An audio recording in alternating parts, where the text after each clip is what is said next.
Bonjour et bienvenue dans cette vidéo d'introduction au logiciel ManView. Tout d'abord, ManView est un logiciel de création de cartes mentales et de gestion de projet reconnu d'intérêt pédagogique par le ministère de l'Éducation nationale. Actuellement en France, plus de 1000 lycées et 40 départements IUT en sont équipés. Je vais donc vous montrer aujourd'hui quelles sont les fonctionnalités clés de ManView. Tout d'abord, ManView a plusieurs utilités. Il permet notamment de faciliter l'organisation et le suivi des projets, mais également de gagner du temps pour la préparation de séquences pédagogiques. Il permet également d'aider les élèves à réaliser leur rapport de stage, leur dossier professionnel, voire leurs recherches. Et enfin, certains professeurs l'utilisent pour établir leur progression pédagogique. Comme vous pouvez le voir, il y a 6 vues disponibles dans MindView, les principales étant la vue MindMap, la ligne de temps et le diagramme de Gantt. Tout d'abord, nous allons commencer à mener une réflexion à travers la vue MindMap pour organiser et hiérarchiser nos idées. Durant cette vidéo, je vais prendre l'exemple d'un projet commun à l'ensemble des établissements qui est l'organisation des portes ouvertes. Je vais vous laisser imaginer de votre côté un exemple dans votre propre discipline. Donc pour développer votre carte mentale, vous allez avoir besoin de simplement deux boutons, qui sont les boutons branche et sous-branche. Vous allez ainsi, grâce à ces deux boutons, pouvoir développer l'arborescence de votre carte mentale. Cette vue mindmap va donc vous permettre de mener à bien une séance de brainstorming pour pouvoir organiser vos idées. Vous allez également pouvoir déterminer l'ensemble des tâches à accomplir pour mener le projet à bien. Ici, pour les portes ouvertes, nous allons donc réaliser un bilan qui se composera d'un rapport, mais également d'un questionnaire. Je vais ainsi devoir insérer une branche. Il va également falloir prévoir du matériel, des badges, réaliser des invitations et des présentations. Ainsi, après avoir déterminé l'ensemble des actions, vous allez pouvoir commencer à réorganiser vos idées. Tout d'abord, il vous faudra ajouter une numérotation automatique à votre carte mentale. Pour cela, rendez-vous dans l'onglet Accueil, bouton Numérotation. Celle-ci va vous permettre d'obtenir un sens de lecture auquel vous référez lors de vos différentes réflexions. Maintenant, vous pouvez commencer à hiérarchiser et réorganiser vos idées.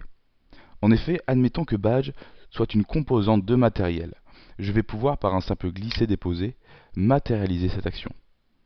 Admettons également que le bilan soit la dernière tâche à accomplir et les invitations la première, ce qui paraît logique. Je vais pouvoir, par des simples glisser-déposer, matérialiser ces différents changements. Comme vous pouvez le voir, la numérotation automatique s'adapte à l'ensemble de ces changements. Vous allez ainsi pouvoir réorganiser vos idées et hiérarchiser les tâches à accomplir grâce à la vue mindmap de MindView. Après quelques minutes de réflexion, vous allez pouvoir obtenir une carte mentale qui ressemblera à celle-ci. Pour tout ce qui va concerner la mise en forme de la carte mentale, c'est-à-dire les couleurs, la forme des branches, la police, tout cela va se passer dans les onglets Création et Format. Je ne vais pas développer plus en détail les fonctionnalités de ces deux onglets dans cette vidéo. Je vais vous inviter à participer à nos formations de type A, qui sont des formations gratuites et en ligne.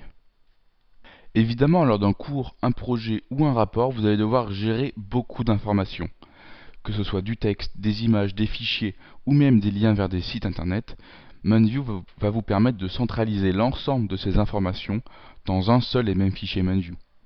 Ainsi, dans chaque branche, vous allez pouvoir intégrer respectivement du texte, des notes, des images intégrées comme vous pouvez le voir sur ma carte mentale, différents types de fichiers de n'importe quelle source, que ce soit Word, PowerPoint, Excel, même des vidéos, tous les types de fichiers sont compatibles avec MindView, mais également des liens vers des sites internet. Ici, pour invitation collège, j'ai choisi d'intégrer les coordonnées des invités en format Excel, ainsi qu'un exemple d'invitation en PDF. Je vais également pouvoir intégrer une note que j'aurai préparée à l'avance pour le bien de la vidéo. Ainsi, vous allez pouvoir insérer du contenu de manière illimitée dans chaque branche.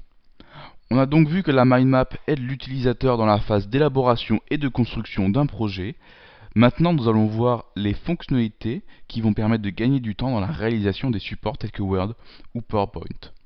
En effet, construire un rapport peut être très compliqué pour certaines personnes non initiées à l'outil bureautique. Ici, vous allez comprendre l'intérêt de démarrer un travail à partir de la mindmap de MindView, puis d'exporter vers Word ou PowerPoint. Vous allez pouvoir retrouver la liste des formats sous lesquels votre fichier ManView peut être exporté dans l'onglet Fichier, Exporter. Ici, en exportant notre exemple vers Word, nous allons retrouver ce document-ci. Comme vous pouvez le voir, la trame, les titres ainsi que la table des matières se font automatiquement. De plus, l'ensemble des pièces jointes ajoutées précédemment telles que les images, mais également les éléments PDF ou Excel sont intégrés au document final. Grâce à ManView, vous allez également pouvoir exporter votre fichier ManView vers Microsoft PowerPoint. Pour cela, réalisez la même action. Fichier, exporter vers Microsoft PowerPoint. Ici, en exportant notre exemple vers cet outil bureautique, nous allons retrouver ce document. Comme vous pouvez le voir, pour chaque branche, ManView va créer plusieurs diapositives incluant la mise en page des images, mais également des différentes annexes, notes et pièces jointes. Ainsi, grâce à ManView, il n'est donc plus indispensable d'avoir des connaissances avancées en traitement de texte pour créer un dossier ou une présentation exemplaire. Pour finir, nous allons vous montrer comment gérer un projet avec ManView. L'intérêt ici est de partir de la carte mentale qui nous a aidé à structurer le plan du projet et de créer, sans même avoir à changer de logiciel, vers un planning. Ainsi, tout en restant dans ManView, vous pourrez changer de vue et générer un diagramme de Gantt. Pour cela, rendez-vous dans l'onglet Accueil, bouton Gantt. À partir de celui-ci, vous allez pouvoir créer et élaborer votre planning de manière intuitive. En effet, par simple glisser-déposer, vous allez pouvoir gérer la date de début de chaque tâche. Le bord droit va permettre d'adapter la durée et le bord gauche, quant à lui, la progression. Vous allez également pouvoir insérer des liaisons entre vos différentes tâches par un simple clic. Vous allez pouvoir retrouver toute la planification des tâches sur la partie gauche de votre vue Gantt. Cela inclura la date de réalisation de chaque tâche, la progression, mais également les différentes ressources utilisées et utilisables par le projet. Vous allez aussi obtenir un planning qui va s'adapter au fur et à mesure de votre projet. Si vous souhaitez prendre connaissance de fonctionnalités plus avancées en termes de gestion de projet avec ManView, la gestion des jalons et des chemins critiques par exemple, nous vous invitons à participer à nos formations de type B qui sont également gratuites et en ligne. Il existe une autre vue disponible dans ManView qui permet de représenter son projet de manière chronologique. Il s'agit de la ligne de temps. Pour la créer, rendez-vous dans l'onglet Accueil, bouton ligne de temps. Celle-ci, reprenant l'ensemble des éléments chronologiques intégrés précédemment ainsi que les images, cela permet d'obtenir un document visuel idéal pour présenter les grandes phases du projet. Pour résumer, nous avons donc vu les trois principales utilisations de ManView qui sont l'élaboration d'une réflexion à travers la carte mentale, les exportations pour créer les différents supports et la planification grâce au diagramme de Gantt et à la ligne de temps. En espérant que cette vidéo vous aura plu, n'hésitez pas à la partager si vous pensez qu'elle pourrait être utile à vos proches ou à vos collègues. N'hésitez également pas à vous inscrire dans nos différentes formations en ligne qui permettent de rentrer plus en détail sur le potentiel d'utilisation de notre outil. Vous trouverez tous les liens dans la description.